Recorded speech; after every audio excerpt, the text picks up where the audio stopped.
আমরা এখানে যে অনুষ্ঠানের আয়োজন করেছি, আমাদের অনেক কষ্ট হয়েছে এই অনুষ্ঠানটি করতে।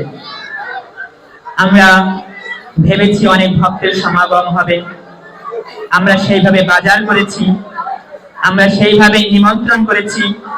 এই অধম গোপদলাল গোপাল দাস তার সঙ্গে হাতে গোনা কয়েকজন স্টুডেন্টকে নিয়ে তাদের বাড়িতে বাড়িতে গিয়েছেন, তাদের দরজায় দরজায় গিয়ে কলা দিয়ে তাদেরকে বলেছেন, আগামী শুক্রবার হাজরাবাড়ি মন্দিরে আপনাদের নয়, গোপদলাল প্রভু কখনো বলে নাই যে আপনাদের মন্দিরে, গোপদলাল প্রভু বলেছে আমাদের মন্দিরে।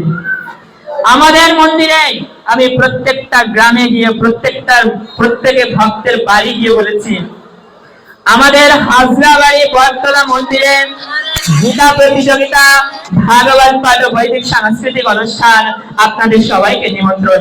দুঃখের বিষয়, আমি যে হারে নিমন্ত্রণ করেছি, যেভাবে করজোড় করে আপন মনে করে সবাইকে নিমন্ত্রণ করেছি, সেই পরিমাণ ভক্ত এখানে আসেনি, সেই পরিবার ভক্ত এখানে আসেনি। আমার সামনে যারা বসে আছে বিভিন্ন জায়গা থেকে এসেছে, বিভিন্ন গীতা স্কুল থেকে এসেছে। এই গ্রামের লোক কয়জন আছে এখানে?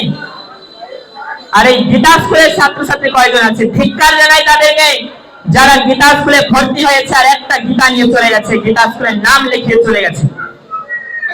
যদি কালকে শুনি ধর্মান্তর হয়ে গেছে, যদি কালকে শুনি পালিয়ে গেছে, এই গোপদলাল গোপাল দাস প্রভু হাতে তালি দেবেন যে ভালো হয়েছে। কেন ভালো হয়েছে? এত কষ্ট করে বৈকুণ্ঠপুর থেকে কাদা ছিল, জানেন? কিছুদিন আগে কাদা ছিল, এক আটু কাদা পার হয়ে এখানে এসেছি, এসে ক্লাস করিয়েছি। এখন নৌকায় করে আসি। গত ক্লাসে একজন ভক্ত 10 টাকা দিয়েছে আমাকে। কয় টাকা? 10 টাকা। এর আগের ক্লাসে 30 টাকা দিয়েছে। আমার ওইখান থেকে আসতে কিছু টাকা তো খরচ আছে, সেই টাকাটাও হয় না। এরকম কষ্ট করে আসি। এক পয়সার খাবার আমি বাইরে থেকে খেতে পারি না। একদিনে আমি 2-3 জায়গায় যাই, সকাল 7টার সময় বেরোই আর রাত 9টায় ছাড়া কখনো ঘরে ফিরতে পারি না। সেই রাত 9টার সময় আমি কাদা পাড়িয়ে বাড়ি যাই। কাদের জন্য করি? আপনাদের জন্য করি, এই ছাত্রছাত্রীদের জন্য করি। আর এইখানে এসে যদি দেখি 5 জন স্টুডেন্ট, 10 জন স্টুডেন্ট, তখন কেমন লাগে? আর যখন দেখি একটু প্রণাম পর্যন্ত করতে জানে না, তখন কেমন লাগে? হায় রে জগৎ, যত দিব ততই ভুলে যাবে। মানুষকে এত ভালোবাসা দেই, মানুষ এত ভুলে যায়।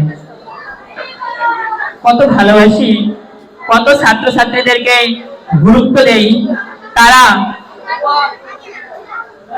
একটু এদিকে আসুন প্রভু, বিশ্বজিৎ প্রভু এদিকে আসুন। এবার এত গুরুত্ব দেয়, তারা এরকম করে, কেমন লাগে?